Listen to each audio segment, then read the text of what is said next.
Hi friends, எல்லோரும் நல்லா இருக்கீங்களா? அம்மா வீட்டில் பண்டிகை போட்டிருந்தனால நான் ஊருக்கு போயிருந்தேங்க.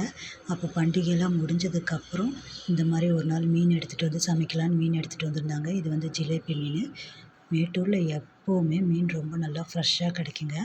அன்றைக்கி ஒரு 3 கிலோவுக்கு மேலே இருக்கும்னு நினைக்கிறேன். அண்ணன் வாங்கிட்டு வந்திருந்தாங்க. அதான் பாருங்கள் இந்த மீன். அதை தலை வால் கொஞ்சம் பீசஸ் எல்லாம் போட்டு குழம்பு வச்சுட்டோம். அந்த வீடியோ நான் ஆல்ரெடி போஸ்ட் பண்ணியிருக்கேன். வீடியோ பார்க்காதவங்க பாருங்கள். இது மீன் வந்து எப்படி பொரிக்கிறதுக்கு என்னென்ன பொருள் போடுறோம் அப்படின்னு பாருங்கள். கொஞ்சம் இஞ்சி பூண்டு பேஸ்ட்டு, கொஞ்சம் தூள் உப்பு போட்டுக்கிட்டோம். போட்டு இந்த மாதிரி லைட்டாக ஒரு பரட்டிட்டு தேவையான அளவு மீன் வறுவல் மசாலா, அந்த பொடி, கொஞ்சம் மிளகாய்த்தூள்,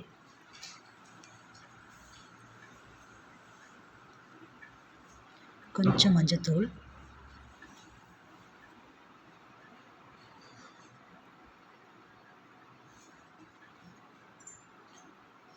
போட்டு இந்த மாதிரி நல்லா மிக்ஸ் பண்ணிக்கோங்க.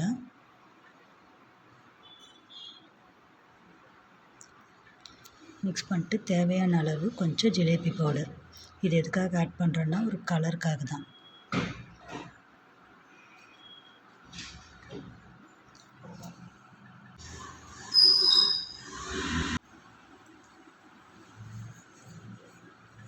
எல்லாத்தையும் ஆட் பண்ணிட்டு இந்த மாதிரி நல்லா மிக்ஸ் பண்ணிக்கோங்க.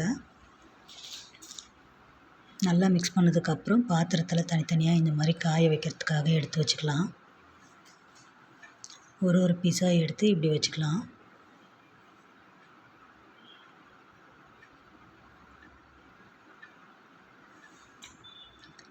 இந்த மாதிரி எடுத்து வச்சுக்கோங்க.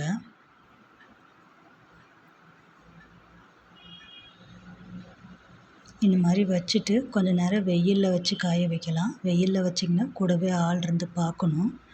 அப்படி இல்லைன்னா ஃபேன் போட்டு ஃபேனுக்கு அடியிலேயே கொஞ்சம் நேரம் காய வைக்கலாங்க. அந்த ஈரப்பதம் காஞ்சதுக்கப்புறம் நம்ம எண்ணெயில் போட்டு பொரிச்சிக்கலாம். இந்த மாதிரி நாங்கள் எல்லாம் வச்சு காய வச்சிட்டோம். இப்போ எண்ணெயில் போட்டு பொரிச்சிக்கலாம்.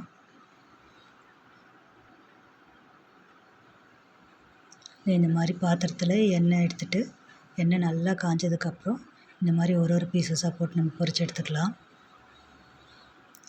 எதுவுமே இந்த மாதிரி பொருள் பிடிக்காது அப்படின்னு சொல்கிறவங்க, இஞ்சி பூண்டு ஸ்மெல்லெல்லாம் பிடிக்காதுன்னு சொல்கிறவங்க வெறும் தூள் உப்பு, மிளகாத்தூள், ஜிலேபி பவுடர் இது 3 மட்டுமே ஆட் பண்ணி காய வச்சு எண்ணெயில் போட்டு பொரிச்சிங்கனாலும் டேஸ்ட் ரொம்ப சூப்பராக இருக்கும்.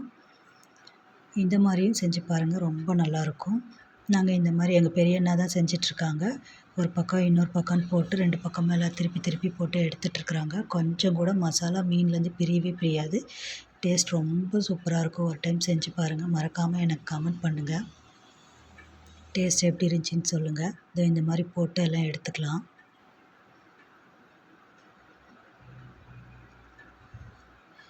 அப்படியே நம்ம வீடியோவை லைக் பண்ணுங்கள், ஷேர் பண்ணுங்கள், அப்படியே சப்ஸ்கிரைப் பண்ணிக்கோங்க.